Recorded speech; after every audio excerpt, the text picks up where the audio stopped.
오늘은 국내 상장된 해외 ETF 수수료를 비교해 보겠습니다. 매달 바뀌는 총비용 때문에 많이 혼란스러우셨을 텐데요. 이제부터 매달 ETF 연구소에서 속 시원하게 알려드립니다. 구독해 놓으시면 빠르게 확인하실 수 있어요. 수수료를 비교할 ETF는 다음 세 가지입니다. 미국 대표 상품인 나스닥 100, S&P 500, 미국 배당 다우존스입니다. 최근 보수 전쟁이 치열한 상황인데요. 과연 어느 운용사가 가장 저렴한지 살펴보겠습니다. 그리고 추가로 최근 요청해주신 인도 니프티 50도 비교했으니까요. 끝까지 시청 부탁드립니다. 처음에 ETF 총보수를 보고 수수료가 낮다고 생각하시는 분들이 많습니다. 그런데 실제로 지불하는 비용은 두 개가 더 있죠. 기타 비용과 매매 중개 수수료입니다. 세 개를 모두 합해야 우리가 지불하는 총 비용입니다. 기타 비용과 매매 중개 수수료는 매달 바뀌고 별도로 찾아봐야 해서 번거로운데요. 그건 제가 할 테니 우리 구독자분들은 매달 영상 보시고 좋아요 눌러주시면 됩니다. 그럼 지금부터 이달의 총 비용을 비교해 보겠습니다. 첫 번째는 S&P 500 ETF입니다. 요즘 보수이나 전쟁으로 치열한 모습을 보이고 있는데요. 과연 어떤 운영사가 가장 저렴한 보수를 측정했는지 보겠습니다. 결론부터 말씀드리면요. 타이거가 다른 운용사보다 총 비용이 많이 저렴해졌습니다. 지난달에 0.2%였는데 이번에 보수 인하로 0.13%로 내려왔네요. 신뢰를 잃은 지금 회복하기 위한 노력을 부단히 하는 모습입니다. 그 다음으로는 라이즈가 0.16%로 총 비용이 저렴하고 그 다음은 에이스가 차지했습니다. 비용 중에 회색 부분을 보면요. 코덱스, 타이거, 라이즈가 많이 적은 것을 알 수 있는데요. 세계 운용사에서 총 보수를 극한으로 낮춘 상태입니다. 지난달과 현재의 총 비용은 어떻게 변했는지 총 비용이 가장 저렴한 세계 운용사를 비교해 보겠습니다. 타이거와 라이즈는 총 비용이 내려갔고 에이스는 유지했습니다. 앞에서 말씀드렸듯이 타이거의 총 비용이 많이 내려갔고요. 라이즈도 이번에 0.01% 낮췄습니다. 지금처럼 총 비용 차이가 0.09% 이상 차이가 나면 교체도 생각해 봐야 하는데요. 이런 상태가 계속될지는 조금 더 지켜보고 결정해야겠습니다. 매도 버튼 잘 못 눌렀다가 1년치 총 비용이 날아갈 수 있으니 종목 교체는 신중해야 합니다. 추가로 해지 상품도 비교해 보겠습니다. 환율에 대한 관리가 필요하기 때문에 일반 상품보다 약간의 비용이 더 들어가는데요. 얼마나 차이 나는지 보겠습니다. 우선 가장 저렴한 총 비용을 보여주는 운용사는 코덱스와 라이즈입니다. 0.28%이고요. 앞에서 봤던 일반 상품보다 조금 높은 편입니다. 플러스와 키움은 상대적으로 총 비용이 높은데요. 투자에 참고해 주시기 바랍니다. 전월 대비 현재 총 비용이 어떻게 변했는지 비교해 볼게요. 코덱스는 0.02% 올랐고 라이즈는 동일하게 유지했습니다. 그래서 둘이 같아진 건데요. 이런 차이면 종목을 교체하기보다는 원래 모아가는 종목을 계속 적립식으로 투자하는 게 좋겠습니다. 추가로 해지 상품은 환율이 앞으로 내려갈 것을 대비한 상품이기 때문에 환율에 대한 본인의 생각을 잘 정리해둘 필요가 있습니다. 달러 자산을 모아가는 투자자라면 해지 상품이 아닌 노출 상품을 선택하는 게 더 좋은 선택이 됩니다. S&P 500 전체 ITF를 놓고 정리해보면 다음과 같습니다. 총 비용이 0.13%에서 0.53%까지 범위가 상당히 높은데요. 같은 지수를 추종하는 ETF여도 어떤 상품을 투자하느냐에 따라서 총 비용이 4배 이상 차이가 납니다. 잘 보고 투자해야겠습니다. 일반 상품에서 총보수가 저렴한 운용사는 타이거, 라이즈, 에이스이고요. 해지 상품에서는 코덱스와 라이즈가 저렴했습니다. 현명한 투자에 도움되시길 바랍니다. 두 번째로 나스닥 100을 보겠습니다. 일반 상품을 먼저 보면요. 총 비용이 전체적으로 낮게 유지되고 있습니다. 가장 저렴한 총 비용을 보여주는 운용사는 타이거입니다. S&P 500과 동일하게 보수 인하로 인해 총 비용이 많이 저렴해졌습니다. 지난달에 0.2%였는데 이번에 0.15%로 낮아졌습니다. 그 다음으로 저렴한 운용사는 라이즈이고 총 비용은 0.16%입니다. 다른 운용사도 0.1%대로 대체적으로 저렴한 편에 속하고 있습니다. 타이거와 에이스의 총 비용이 가장 크게 차이가 나는데요.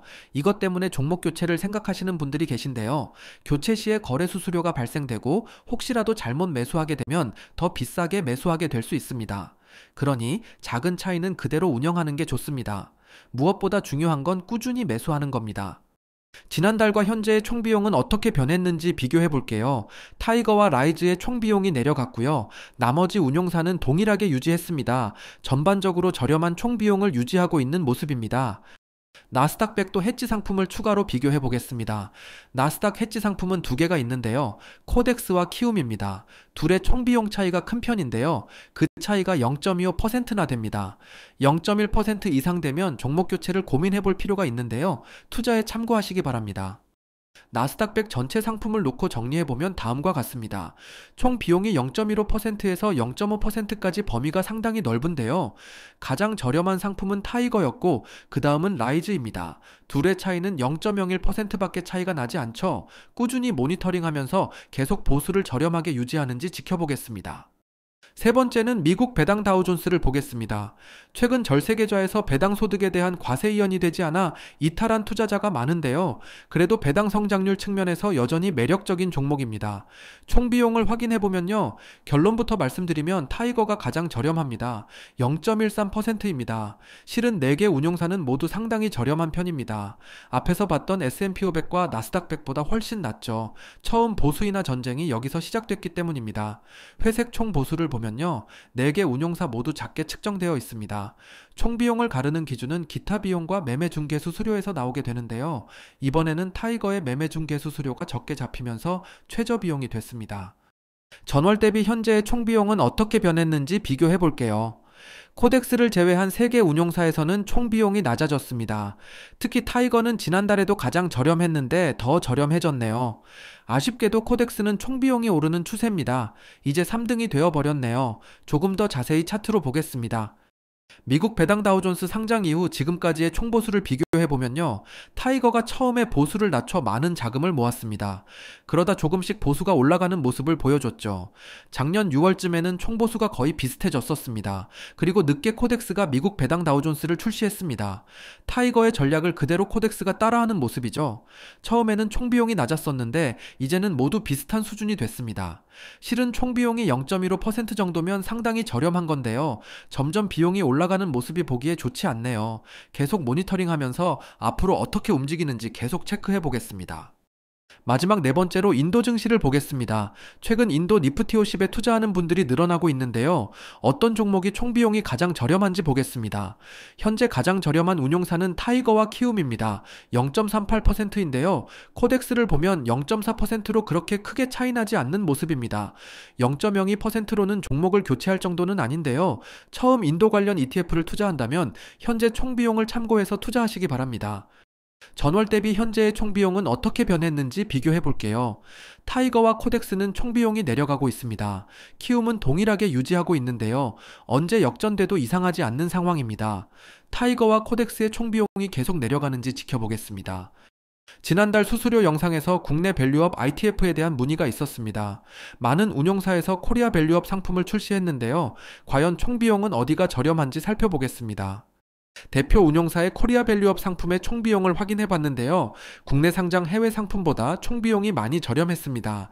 가장 저렴한 운용사는 라이즈로 0.03%입니다. 총보수, 기타 비용, 매매 중개 수수료 모두 저렴했고요. 그 다음으로 저렴한 운용사는 타이거이고 그 다음은 코덱스였습니다. 앞으로 계속 모니터링할 필요가 있을지 의문이 드는데요. 계속 모니터링했으면 좋겠다고 생각이 드신다면 댓글로 말씀해 주세요.